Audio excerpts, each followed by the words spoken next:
जय हिंद। स्वागत है आप सभी का आपके अपने यूट्यूब चैनल अमृत एकेडमी पे। देखिए हम लोग यहाँ पे अपना सीटेट की प्रिपरेशन कर रहे हैं और बेसिकली मैथ और साइंस के लिए, ठीक है। और आप लोगों को पता है कि हम लोग जब अपना कोर्स कंप्लीट कर लेते हैं तो लास्ट में उनको समराइज करते हैं, ठीक है ना। जिसको कि मैं पिछले सीटेट में भी करवाया था और बहुत सारा बच्चों ने उसका लाभ उठाया था। इस बार भी मैं आप लोगों को 2 माइंड मैप दे दिया। आज ये आपकी माइंड मैप की क्लास नंबर 3 है, ठीक है ना। इसमें मैं पूरे के पूरे सब्जेक्ट को एक शॉर्ट नोट्स की तरह एकदम से दिमाग में छापने के लिए आपकी पूरी कोशिश करता हूं, ठीक है। तो चलिए बिना टाइम वेस्ट किए आज की क्लास को अपना आगे बढ़ाते हैं। और जो लोग चैनल पे नए हैं प्लीज चैनल को सब्सक्राइब जरूर कर लीजिएगा, ठीक है। चलिए आ जाइए, एक एक चीज को बहुत ध्यान से सुनना है और उसके बाद मैं इसकी पीडीएफ भी आप लोगों को दे दूंगा, तो आपको परेशान नहीं होना है, ठीक है।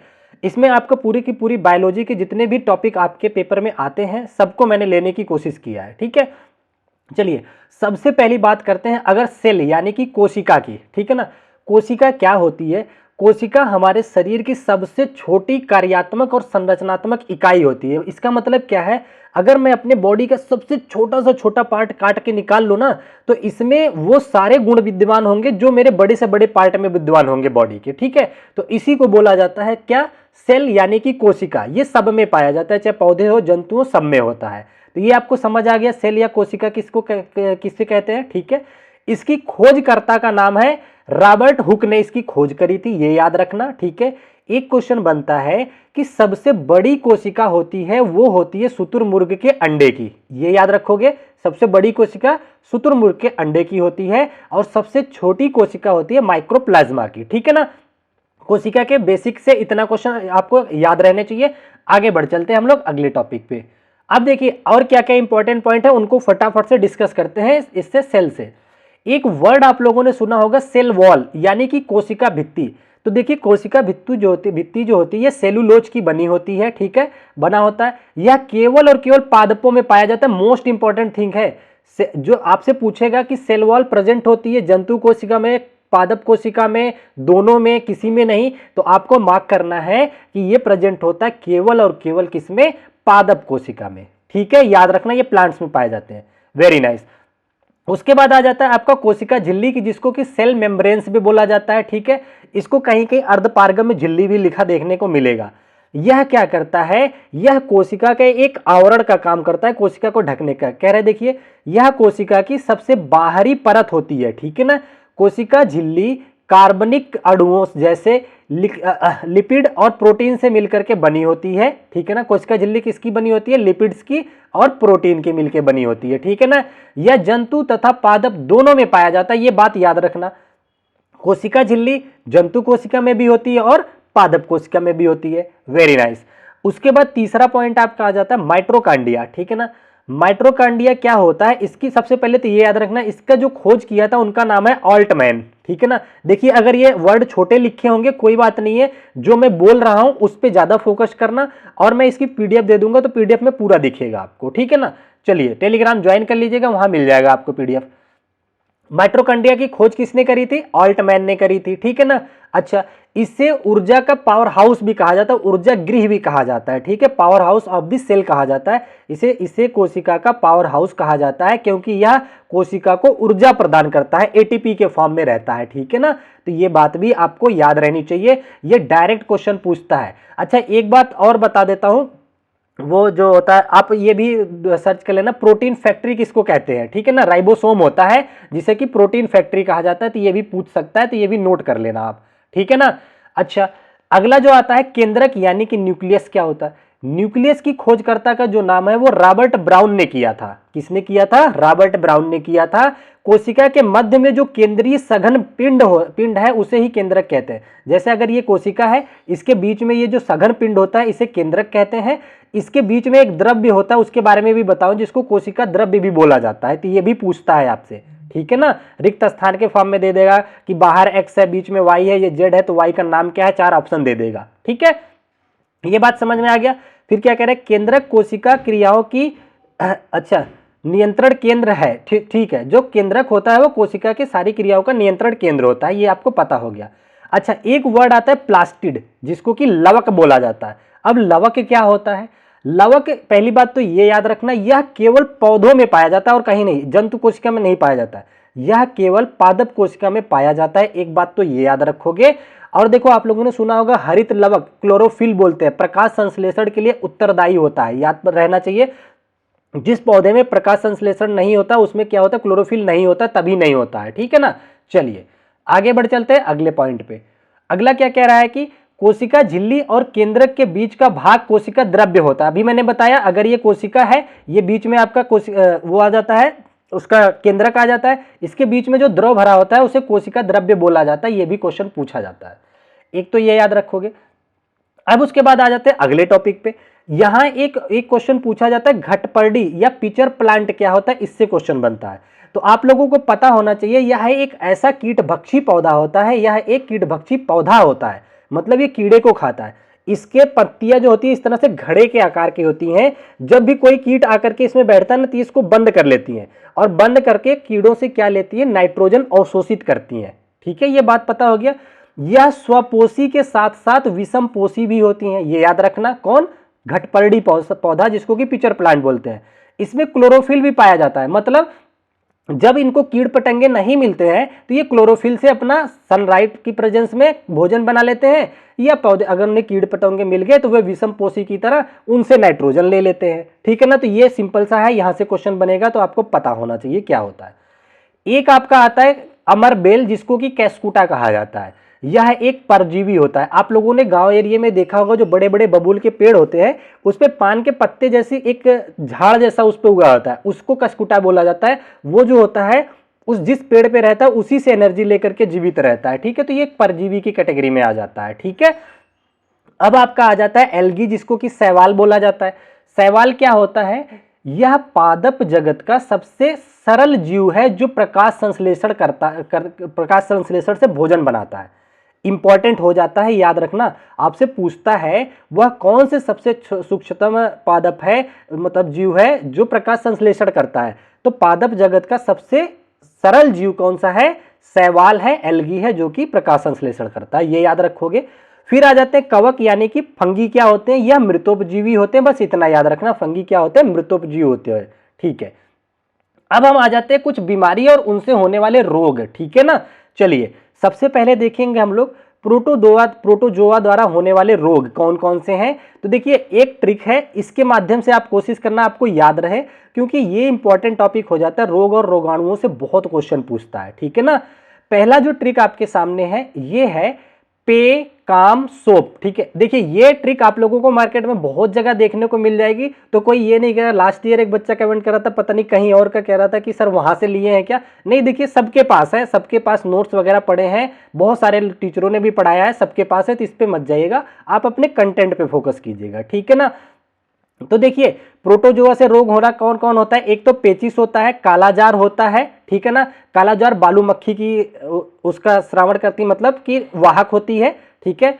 और देखिए पे से हो गया पेचिस, का से कालाजार, मां से मलेरिया, और सा से होता है सोने की बीमारी, जिसको इंसुमेनिया भी बोला जाता है। ये सीसी मक्खी द्वारा फैलता है। ठीक है ना, और पा से आपका पायरिया हो जाता है, जिसके कि दांतों में सड़न पैदा हो जाते हैं, मुंह से बदबू आता है। ठीक है ना, तो ये सारे जो रोग होते हैं कैसे होते हैं? प्रोटोजोआ से। तो एक बार और लिख लेना, चाहे पेचिस हो गया, का से कालाजार, मां से मलेरिया हो गया, पे काम सोप से, सो से आ जाता है सोने की बीमारी, पा से पायरिया हो जाता है। तो ये आपको पता होना चाहिए, जैसे भी याद कर सकते हो याद कर लेना, आपको मिलान करने को देगा। ठीक है ना, चलो आपने प्रोटोजोआ वाला देख लिया। अब हम देख लेते हैं कवक, यानी कि फंगी द्वारा होने वाले रोग। ठीक है ना, कवकों द्वारा कैसे रोग होते हैं? इसका एक ट्रिक है, ए दाद खाग। ठीक है ना, इस तरीके से याद कर लो। ए से बोला जाता है एक्जिमा, एक्जिमा रोग होता है। ठीक है ना, और ए से ही होता है एथलीट फुट। एथलीट फुट आप लोगों ने देखा होगा, गांव एरिया में कुछ लोगों के पैर काफी मोटे हो जाते हैं, हाथी पांव भी बोला जाता है। ठीक है ना, तो ये किससे होता है? फंगी, यानी कि कवकों द्वारा होता है। दाद भी कवक द्वारा होता है, दमा भी कवक द्वारा होता है, खा से खाज भी, और गा से गंजापन। ये सारे रोग किससे होते हैं? कवकों द्वारा। तो ट्रिक क्या हो गया? ए दाद खाग, ए फॉर एक्जिम या एथलीट फुट, दाद दमा और खाज और गंजापन। ये सारे रोग किससे होते हैं? फंगी, यानी कि कवकों से होते हैं। वेरी नाइस, आगे बढ़ते हैं अपने अगले टॉपिक की तरफ। अगला आता है जीवाणुओं यानी कि बैक्टीरिया द्वारा होने वाले रोग। ठीक है ना, इसकी ट्रिक क्या है? डिप्सिटी की कुटनी है, ऐसे याद रख लो, क्या, डिप्सिटी की कुटनी है। डी से आपका आ जाता है डिप्थीरिया, पा से आ जाता है प्लेग रोग जो कि चूहों में होता है, सी से सिफेलिसिस होता है, सेफलिस बोलते हैं, ठीक है ना, सिफालिस बोलते हैं, ये रोग होता है। टी से टिटनस होता है, का से काली खांसी होती है, कु से कुष्ठ रोग होता है, ट से टाइफाइड होता है, नी से निमोनिया होता है से हैजा होता है, ठीक है ना। तो देखिए आपसे जो ज्यादा पूछा जाता है वो मैं बता देता हूं। सबसे ज्यादा सीटेट पूछता है हैजा क्या है, बैक्टीरियल बीमारी है, याद रखना। टाइफाइड और हैजा ये दो क्वेश्चन बहुत पूछे जाते हैं, ये दो नाम तो जरूर याद रखना कि ये जीवाणुओं यानी कि बैक्टीरिया द्वारा होते हैं, ठीक है। चलिए आगे बढ़ चलते हैं अब हम अगले टॉपिक पे। अगला जो आपका रोग आता है विषाणुओं, जिसको कि वायरस बोलते हैं, ठीक है, जैसा कि आप लोगों ने अभी देखा होगा कोरोना वायरस आया था, ठीक है। देखिए इसका जो ट्रिक है वो क्या है, एडे पोइचे छोंक खटरा हिमहरे, ये ट्रिक बहुत सारे बच्चों के पास होगी, तो इसमें कोई अचानक से वो मानने की जरूरत नहीं है। देखो इसमें कैसे याद रखोगे, ए से आपका एड्स हो जाता है, डे से डेंगू हो जाता है, और पी से पो से पोलियो हो जाता है आपका, ई से आता है इन्फ्लुएंजा हो जाता है, चे से चेचक हो जाता है, छोंग से आपकी छोटी माता हो जाता है, छो से और ग से गलसुआ हो जाता है, और खा से खटरा हो जाता है, टा से ट्रैकोमा हो जाता है, ही से हेपेटाइटिस हो जाता है, म से और क्या है मेनिंजाइटिस हो जाता है, और उसके बाद रे से रेबीज हो जाता है, ठीक है ना। तो इस तरीके से याद रखना है। मैं सीटेट के परिप्रेक्ष्य से अगर बताऊं, आपसे पोलियो पूछता है कौन सा रोग है, चेचक पूछता है, गलसुआ नहीं पूछता है, खसरा पूछता है ज्यादा, और छोटी माता पूछता है, इन्फ्लुएंजा पूछता है, ठीक है ना। ये सारे के सारे किससे होते हैं, वायरल डिजीज है। साथ ही साथ ये भी याद रख लो कि जो हमें खांसी जुकाम वगैरह होते हैं ये भी वायरल डिजीज है, याद रखना। कौन सा, खांसी हो गया, जुकाम हो गया, ये सारे किससे फैलते हैं, वायरस द्वारा फैलते हैं। वायरस किस कैटेगरी में आता है, ये सजीव और निर्जीव दोनों में आता है। मतलब अगर ये सजीव के अंदर आएगा तो ये अपना गुणन करने लग जाता है, निर्जीव में रहता है तो निर्जीव की भांति काम करता है। इसीलिए आप लोगों ने देखा होगा कि जिनको कोरोना वायरस हो जा रहा था उनको आइसोलेशन में रखा जाता था, मतलब अलग रखा जाता था, ताकि वो दूसरी जगह पहुंचेगा ही नहीं, तो वो अपना फर्टिलाइज कर ही नहीं पाएगा, गुणन कर ही नहीं पाएगा, ठीक है। तो इतनी चीजें याद हो गए। अब हमने रोग और रोगाणु समझ लिए। अच्छा अब हम आ जाते हैं, कुछ क्वेश्चन आपको हड्डियों और जोड़ों से पूछता है सीटेट। क्या पूछता है, बोन्स क्या होती हैं, अगर मैं बात करूं तो ये देखिए कैल्शियम फास्फेट और कार्बोनेट के मिक्सर से बनता है, क्या, अस्थि, यानी कि बोन्स बनते हैं किससे, कैल्शियम फास्फेट और कार्बोनेट से, ठीक है। मनुष्य में अगर मैं बात करूं, एडल्ट मनुष्य में 206 हड्डियां होती हैं। अब देखिए कुछ जोड़ होते हैं उनका नाम पूछ लेता है, ठीक है ना। अस्थि में अस्थि प्लस अस्थि से लिगामेंट बनता है आपका, ठीक है, और मांस प्लस अस्थि मिलकर के टेंडन बनाते हैं, इसको टेंडम बोला जाता है। मांस प्लस मांस के योग को सेलरेक्स बोलता है। ये इंपॉर्टेंट आपके लिए नहीं है, ठीक है ना, आपके लिए जो इंपॉर्टेंट है ये दोनों इंपॉर्टेंट है, ठीक है, इनका नाम कई बार पूछ लेता है। अच्छा अब आ जाते हैं, कुछ ज्वाइंट के नाम पूछता है आपसे सीटेट ने कई बार पूछा हुआ है ज्वाइंट्स के नाम। कुछ ज्वाइंट है, इनके नाम देख लेते हैं। पहला होता है बॉल एंड सॉकेट, जिसको कि कंदुक खलिक बोलते हैं, ठीक है ना।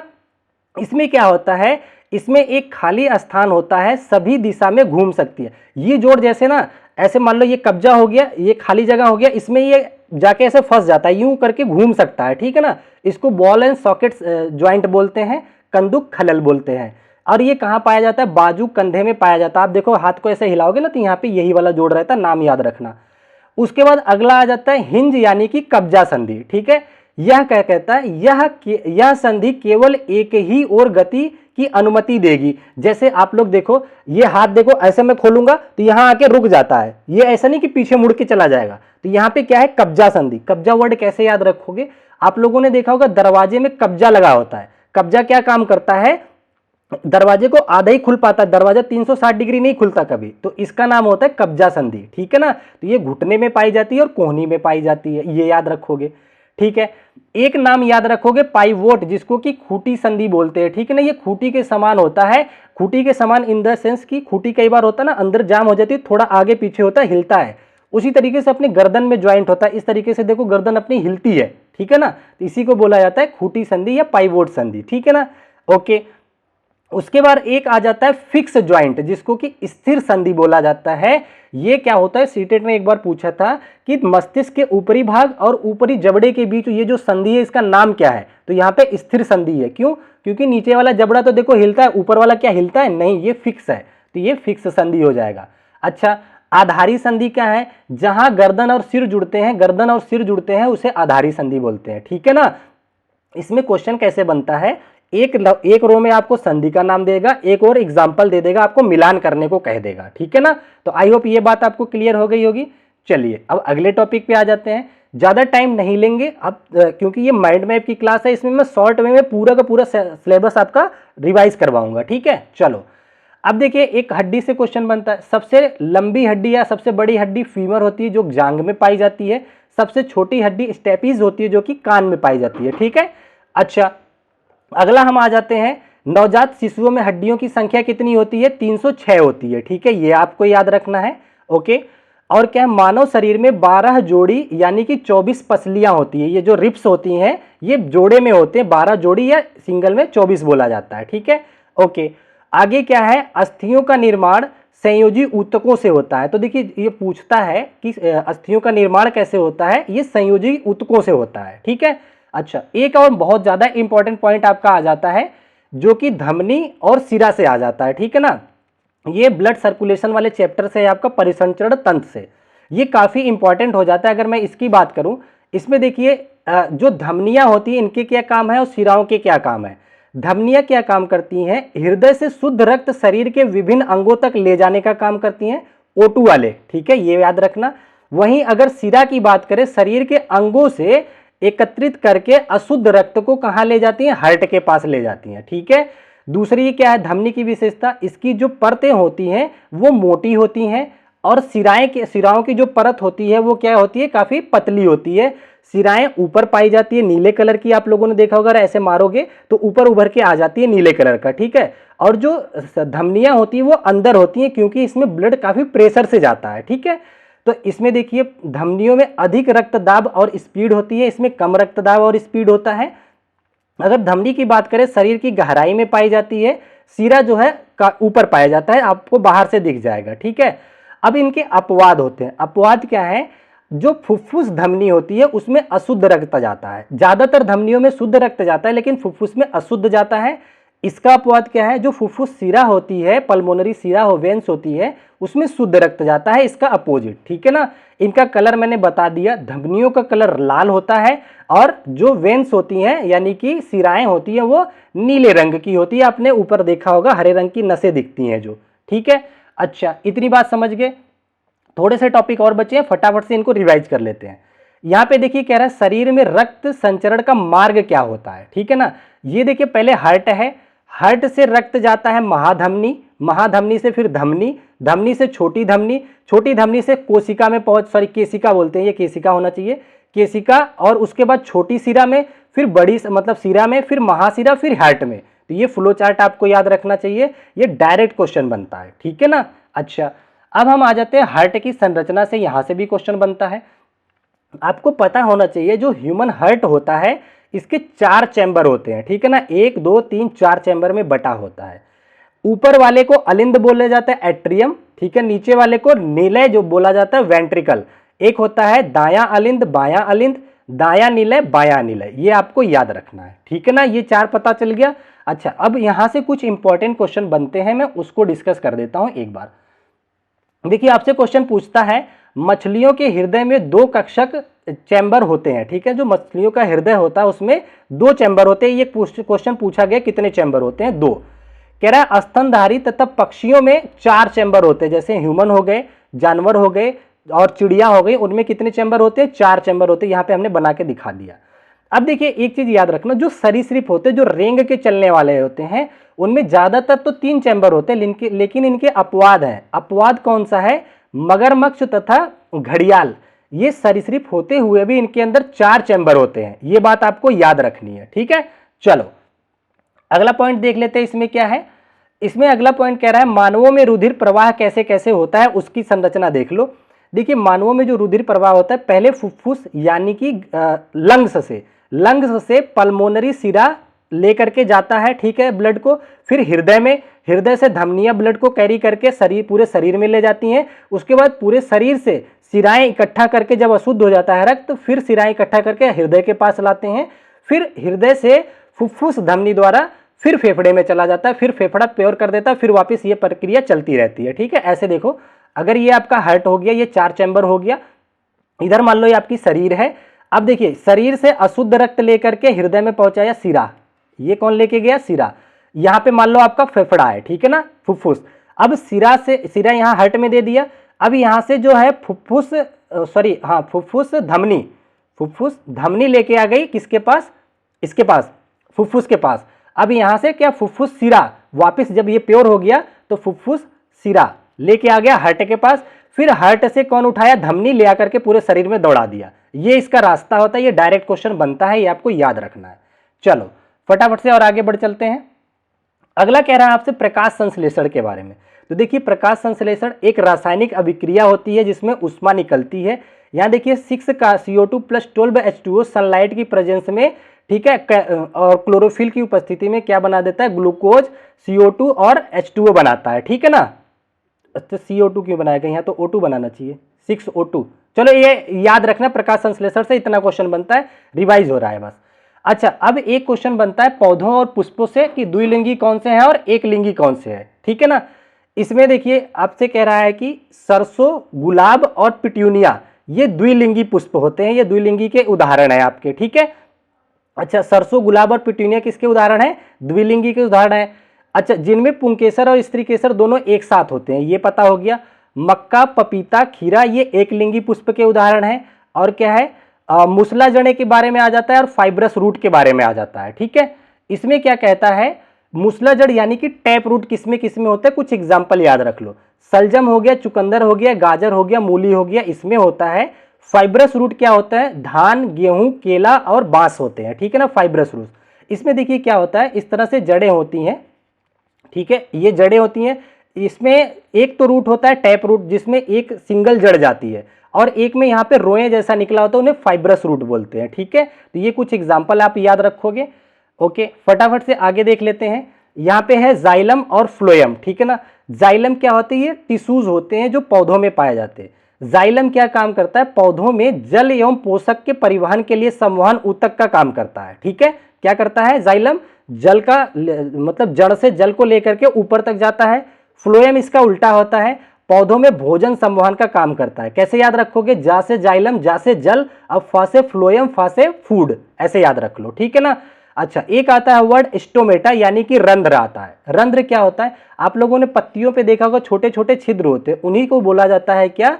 सूक्ष्म छिद्र को बोला जाता है रंध्र, यानी कि स्टोमेटा बोला जाता है, ठीक है। चलो ये टॉपिक हो गया, बस थोड़ा सा ही और बचा है, फटाफट से अभी हम कवर कर लेते हैं। अगला आपसे कह रहा है पोषक तत्व और उनकी कमी से होने वाले रोग कौन कौन से हैं। देखिए, आयरन की कमी से एनीमिया रोग होता है, जिसको कि रक्त अल्पता बोला जाता है। विटामिन बी की कमी से बेरी रोग होता है। सी की कमी से स्कर्वी रोग होता है। आयोडीन की कमी से घेंघा रोग होता है, ठीक है ना। विटामिन के से क्या होता है? रक्त का थक्का जमने में प्रॉब्लम होता है। तो ये हो गया आपका। अच्छा, अब देखिए कुछ टॉपिक आ जाते हैं जिसमें कि लैंगिक और अलैंगिक जनन से रिलेटेड है, ठीक है ना। इसमें क्या होता है? हाइड्रा तथा ईस्ट में बडिंग द्वारा प्रजनन होता है, ठीक है। बड्स का मतलब होता है अगर एक कंप्लीट पौधा है, इसमें से एक गांठ निकली होती है, बाद में अलग होकर के एक अपना कंप्लीट बॉडी बना लेती है, ठीक है ना। उसके बाद क्या है? अमीबा में द्विखंडन होता है, प्रजनन द्वारा प्रजनन होता है। एक बात और क्या याद रखना है, हमारे शरीर में ये इंपॉर्टेंट हो जाता है, जो लीवर है सबसे बड़ी ग्रंथि है, हमारे शरीर की सबसे बड़ी ग्रंथि क्या है? लीवर है, ठीक है ना। और यह पित्त रस को स्रावित करती है। लीवर किसका श्रावण करती है? पित्त रस का, जो जाकर के स्टोर होता है किसमें? गॉल ब्लेडर यानी कि पित्ताशय में स्टोर होता है, ठीक है। उसके बाद ये पित्त रस क्या काम करता है? फैट यानी कि वसा के पाचन में मदद करता है, ठीक है। यहां तक समझ गए? Very nice. अब कुछ देखिए, कुछ तत्व हैं जो किसका पाचन करते हैं, उसको देख लेते हैं। हमारा जो माउथ होता है, मुंह जो है, लार का श्रावण करता है, जिससे कि मंड के पाचन में काम आता है।